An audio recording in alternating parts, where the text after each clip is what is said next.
Les amis, bonjour à tous, bienvenue dans cette nouvelle vidéo feutre à alcool versus crayon de couleur. Je vous ai fait une vidéo comme ça il n'y a pas très longtemps, elle vous a énormément plu, vous avez été nombreux à vouloir une partie 2 parce que, on va pas se mentir, ma version crayon de couleur était pas très représentatif. Le papier n'était pas adapté, je ne savais pas bien colorier au crayon de couleur, plusieurs choses faisaient que ma version crayon de couleur n'était pas représentative.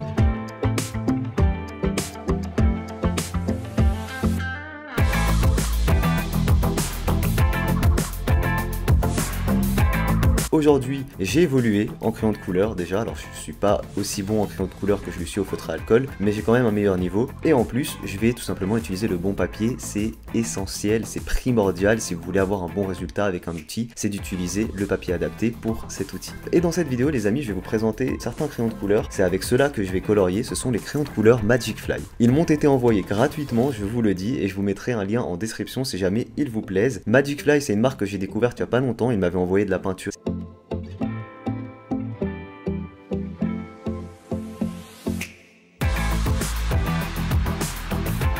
C'est une marque que j'ai beaucoup appréciée, tout simplement parce qu'ils ont un très bon rapport qualité-prix, et on va découvrir dans cette vidéo si c'est la même chose avec leurs crayons de couleur. Voilà comment la boîte se présente, donc 72 crayons. On va voir ce que valent ces crayons face au feutre à alcool. Merci à Magic Fly de m'avoir envoyé les crayons de couleur gratuitement, je vous rappelle qu'il y a un lien en description. N'hésitez pas à laisser un petit like si jamais vous aimez les vidéos comparaison, et dites-moi en commentaire quelle prochaine vidéo comparaison vous voulez que je fasse. Moi je pensais vous faire un truc du style OUU vs Pro Marker ou quelque chose comme ça. Dites-moi vous en pensez quoi, est-ce que vous voulez d'autres marques ou quoi, et c'est parti, je vous emmène pour le dessin.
Ok, alors premières impressions, déjà je suis très content de la sélection de couleurs, j'avais même pas vu qu'il y avait un troisième étage. J'ai fait quelques tests sur ces dessins qui étaient entièrement faits sur des papiers pour feutre à alcool de base. Là où moi je pourrais utiliser des crayons de couleur, c'est si jamais ils prennent bien sur du feutre à alcool, et ben là ça prend super bien sur du feutre à alcool, sur ce type de papier, une moitié 100% feutre à alcool et une moitié base feutre à alcool et crayon de couleur par dessus. J'ai hâte de voir la différence que ça va donner, mais là je suis très agréablement surpris par le résultat sur ces deux petits emojis que je vous ai fait. J'ai hâte de voir ce que ça va donner sur le reste.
Ok les amis, petite pause pour le dessin de Eren. Alors j'ai galéré à le faire, je sais pas si ça va se voir dans les rushs, mais j'ai mis tellement de temps, j'ai tellement galéré. J'avais fait une première version juste là, sauf qu'en fait c'était pas la bonne feuille, donc ensuite j'ai fait celle-ci. Je préfère celle-ci, j'aime beaucoup là le regard très sombre et tout, sans spoiler ni rien, mais c'est un peu l'image qui renvoie cette saison, plutôt que là avec les yeux apparents. Dites-moi vous auriez préféré quoi, évidemment celle-ci elle est beaucoup moins travaillée. Hein. L'attaque des titans en ce moment je dessine presque que ça, parce que je suis en plein dedans et je kiffe trop. Donc ce que je vais faire c'est que je vais colorier la partie gauche au feutre à alcool et au crayon de couleur, et la partie droite uniquement au feutre à alcool. Donc je vais pouvoir commencer par faire une base de feutre à alcool sur tout le dessin. Sachez que je vous ferai une vidéo exclusive sur le dessin de Eren plus longuement pour que vous sachiez comment le refaire sur ma chaîne secondaire. Et dites-moi ce que vous en pensez juste du dessin, je le trouve trop stylé moi. C'est parti, je vous emmène pour le comparatif, c'est parti.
Ok, alors j'ai fini la partie au feutre à alcool et comme vous le voyez les amis, pendant que je coloriais, j'ai décidé de faire autre chose finalement. Plutôt qu'une séparation partie droite, partie gauche, j'ai entièrement colorié le dessin au feutre à alcool. Donc là, il y a une première version qui pourrait être terminée. Et là, je vais revenir par-dessus, travailler au crayon de couleur. Donc je vais travailler mes éclairages, je vais travailler ma couleur, je vais travailler les imperfections et tout. Je me suis dit que c'était beaucoup plus pertinent de le faire comme ça, étant donné que j'avais déjà fait droite-gauche. Là, ça va nous permettre vraiment de voir la valeur ajoutée d'une version 100% feutre à alcool et d'une version crayon de couleur plus feutre à alcool. Donc c'est parti, je vous emmène pour terminer ce dessin de Eren avec les crayons de couleur.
Ok les gars, on se retrouve pour le bilan. Pour 25 €, les 72 crayons, je confirme, ce point de vue est incroyable. Et du coup je vous disais, franchement 25 € les 72 crayons, ça vous permet d'apporter une vraie valeur ajoutée sur vos dessins en feutre à alcool. J'adore, très bon rapport qualité-prix. Avoir des bons crayons de couleur, bah c'est pas évident. Franchement j'ai pu tester des crayons de couleur à peu près de la même gamme de prix, ça n'a rien à voir, ça ne prend absolument pas sur du feutre à alcool, encore moins sur des papiers comme ça qui ne sont pas faits pour. Je répète, là c'est des papiers adaptés pour feutres. Donc franchement, c'est archi validé. Personnellement, je pense utiliser de plus en plus souvent des crayons de couleur sur mes feutres à alcool. Ça apporte quelque chose en plus. Si vous voulez faire des auras, des fonds, des couleurs, des trucs un peu plus diffus, un peu plus dégradés, c'est excellent. Mais du coup, j'étais en train de vous dire, j'aime énormément le dessin aussi. Eren, il est trop classe, ce personnage, il est trop classe. J'ai hâte de voir la suite de cette scène pour ceux qui suivent l'animé. Merci à Magic Fly de m'avoir offert ces petits crayons. Je rappelle qu'il y a un lien en description. Franchement, 25 €, des crayons aussi bien, j'ai rarement vu un aussi bon rapport qualité-prix. Merci à vous tous d'avoir suivi la vidéo. Il y a du très lourd qui arrive normalement, live demain, live dimanche, et dans la semaine des grosses vidéos qui arrivent, et j'espère que tout ça va vous plaire. Moi je vous dis à très vite pour une prochaine vidéo. Ciao tout le monde.